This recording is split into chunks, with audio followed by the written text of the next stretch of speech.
அவன் 4 மாதமாய் குயவனை வேண்டி கொண்டு வந்தான் ஒரு தோண்டி, அதை கூட்டாளி கூட்டாளி போட்டுடை தாண்டி.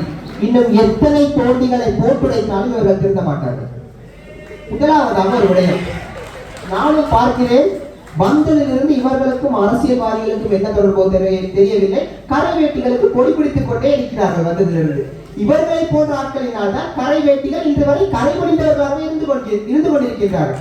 ஆனால் அவர் முதலாவதாக சில விடயங்களை நாங்கள் புரிந்து கொள்ள வேண்டும். கொழும்பு தமிழர்கள் உனக்கு என்ன பிரச்சனை என்று கேட்பீர்கள். விலைவாசி ஏற்றத்தால் சாப்பிடவே வழி இல்லாமல் இருக்கின்றோம். இதற்கெல்லாம் யார் காரணங்கள் இலகுவாக சிந்தித்தால் தெரிகிறது. ஒழுங்காக பொருளாதார கொள்கைகளை நாட்டுக்குள் கொண்டு வர அரசியல்வாதிகள் உடத்தடியை விதிக்கின்றார்கள். அவர் தேசத்துக்கு கொள்கைகளை மாற்றுகிறார்கள். யாருக்கு இதெல்லாம் செய்கிறார்கள் எனக்கு தான் தெரியாது. அப்பொழுதுதான் எனக்கு ஒரு பதில் கிடைத்தது.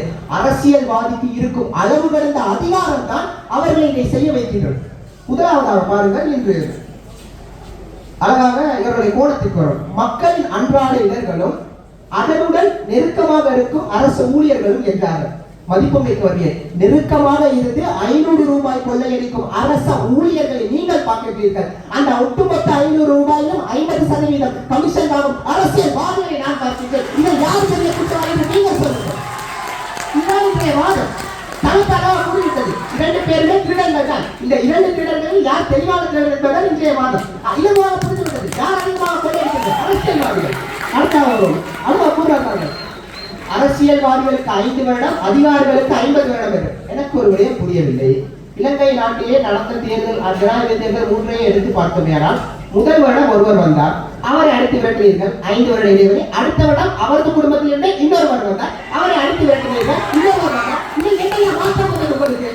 அதே குட்டையை குழப்பிக் கொண்டிருக்கிறீர்கள். இதுதான் இன்றைய அரசியல்வாதிகள் மாற்றம் என்று கலைத்துக் கொண்டிருக்கிறீர்கள். அவ்வாறு வரும் அரசியல்வாதிகளும் அழுத்தம் தெரிவிக்கிறார்கள். எந்த அளவுக்கு? கொலை செய்யும் அளவுக்கு அழுத்தம் தெரிவிக்கிறார்கள். லசந்த விக்ரமதுங்க போன்ற ஊடகவியலாளர்களுக்கு இன்று வரை நீதி கிடைக்காமல் இருக்கும் மண் இது. அவ்வாறு இருக்க நீ சரி, இந்த விட நீங்கள் புரிந்து கொள்ள வேண்டும். அரச ஊழியர்கள் சரியை செய்தால் கட்டி கொடுக்க மாட்டார்கள். அவர்களை குடிதொழில் புதைப்பார்கள் அரசியல்வாதிகள். அதுவே அவர்களோடு சேர்ந்து கொள்ளையடித்தால் அவர்களை கூட வைத்துக் கொள்வார்கள். இதுதான் இன்று இருக்கும் அரசு ஊழியர்களுக்கான நிலை. அடுத்ததாக, இன்று கிராம சேவையாளர்கள், பொது சேவை உத்தியோகத்தர்கள், வைத்தியர்கள் இவர்கள் எல்லாம் கொள்ளையடிக்கிறார்கள். சரி, இதெல்லாம் நடந்து கொண்டே இருக்கிறது. இதற்கு பின்னால் இருக்கும் அமைச்சர்களுக்குரிய அமைச்சர்கள் எல்லாம் பூப்படுத்திக் கொண்டிருக்கிறார்கள். இவர்களாக உனக்கு பாதி கொடுக்க தெரிகிறது, பட்ஜெட் போட தெரிகிறது, உங்களுக்கு கீழே இருக்கும் அதிகாரிகளை கண்காணிக்க தெரியாதா? பிற இடத்தை அரசியல்வாதிகள் இருக்கிறார். அதையெல்லாம் இவர்கள் யோசிக்கவே இல்லை. அடுத்ததாக பாருங்கள், இந்த பொறுப்பு கூற வேண்டும் என்ற விடயம் இருக்கிறார். அங்கதான் ஒரு விடயத்தை கூறினார்கள் பாருங்கள். அதாவது ஜனாதிபதி கேட்டாராம், உங்களுக்கு எவ்வளவு நிதி வேண்டும் என்று எங்களுக்கு தெரியவில்லை என்று கூடிய அரசு ஊழியர்களை பற்றி கணித்துக் கொண்டிருக்கிறார்கள். இவ்வளவு வருட காலமாக வடமாகாணத்துக்கு அனுப்பி வைத்த நிதியை கணக்கில் கூட பார்க்காமல் திரும்பி அனுப்பி வைத்த முதலமைச்சரை வைத்துக் கொண்டிருக்கும் நீங்கள் இதை பற்றி பேசலாமா? யாரை நீங்கள் பாராளுமன்றத்தில் அனுப்பியிருக்கீர்கள்? யாரை நம்பிக்கை இருக்கிறீர்கள்? நம்பிக்கை தான் பெரிய திருடன். அப்போ உங்கள் முதலமைச்சர் தான் பெரிய திருடன், அவர்கள் அரசியல். சம்பள உயர்வு கண்டித்தாங்க. ஆக இவரே ஒரு விடத்தை ஒத்துக்கொண்டார்கள். ஆசிரியர்கள் போன்ற அரச ஊழியர்களை அன்றாடிகளை எதிர்நோக்கி கொண்டிருக்கிறார்கள். அரச ஊழியர்களுக்கும் அன்றாடிகளை கொடுத்து, உங்களை என்னை போன்ற அப்பாவி மக்களுக்கும் அன்றாடிகளை கொடுத்து வாழ்ந்து கொண்டிருப்பவர் யார்? அரசியல்வாதிகள். இதுதான் இன்றைய வாதம். மலையக மக்கள் பற்றி கேட்டிருந்தோம். என்ன கேட்டோம்? இவ்வளவு காலம் ஏன் பிரச்சனையை தீர்க்கவில்லை என்று கேட்டோம். நீங்கள் தேயிலை பிடித்துக் கொண்டிருக்கிறீர்கள் என்று. ஆனால் நன்றா இருக்கிறது. இவ்வளவு காலமாக தேயிலையை பார்த்து நாட்டின் பொருளாதாரத்தில் முதுகெலும்பானவர்களை வைத்துக் கொண்டு இவர்களை பாதிப்பதற்கு தூக்கி எறிவதற்காக பயன்படுத்திக் கொண்டிருக்கிறார்கள். இவர்களுக்கும் அரசியல்வாதிகளுக்கும் என்ன வித்தியாசம்? இதுதான் எனக்கு. இன்று என்னவென்றால் நாங்கள் 3 கேள்விகளை கேட்டிருக்கோம். அதாவது, முதலாவதாக, இனப்படுகொலைக்கு காரணம் அரசியல்வாதிகள் தான் என்பது இந்த ஊரறிந்த உண்மை புதிதாக பிறந்த குழந்தைக்கு கூட தெரிஞ்சிருக்கும். கேட்டு பாருங்க. ஆனால் இதற்கு அரசு இனப்படுகொலை நீங்கள் இன்னும் அன்றாடிகளை எதிர்நோக்கி கொண்டுதான் இருக்கிறீர்கள். இந்த அன்றாடிகளுக்கு ஊழியர்கள் எவ்வாறு பொறுப்பு கூற முடியும் என்று கேட்டோம். பதில் இல்லை.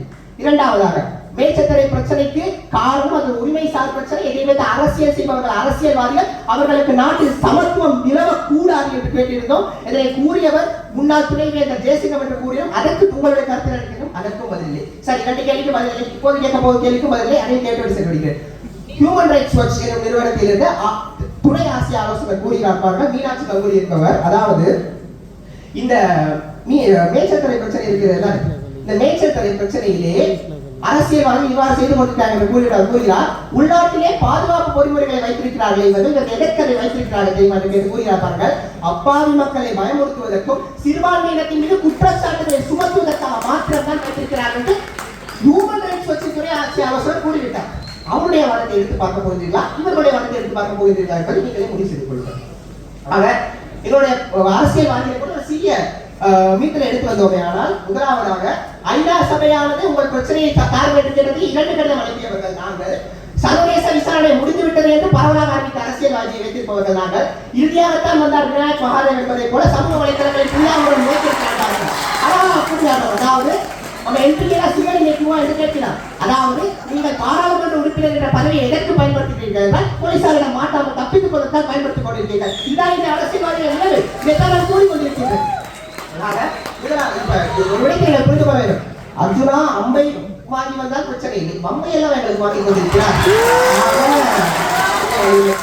ஒட்டுமொத்தமாக வெளியே சொல்வோமே. ஆனால் முதலாம் மாதிரி தலைப்பில் என்று பேசவில்லை, இரண்டாம் மாதிரி போடியத்தில் என்று பேசவில்லை, இவர்கள் 3 பேரும் சம்பந்தமாக எதுவுமே பேசவில்லை. என்னுடைய வாதம் தெளிவாக இருக்கிறது. ஈழமணித்திரு நாட்டில் தமிழ் மக்கள் இல்லை, எல்லா மக்களும் எதிர்நோக்கம் அன்றாடுகிறவர்களுக்கு ஒட்டுமொத்தமான காரணம் அரசியல்வாதியும் அரசு ஊழியர்களும். இது பெரிய காரணம் அரசியல்வாதிகள். நன்றி வணக்கம்.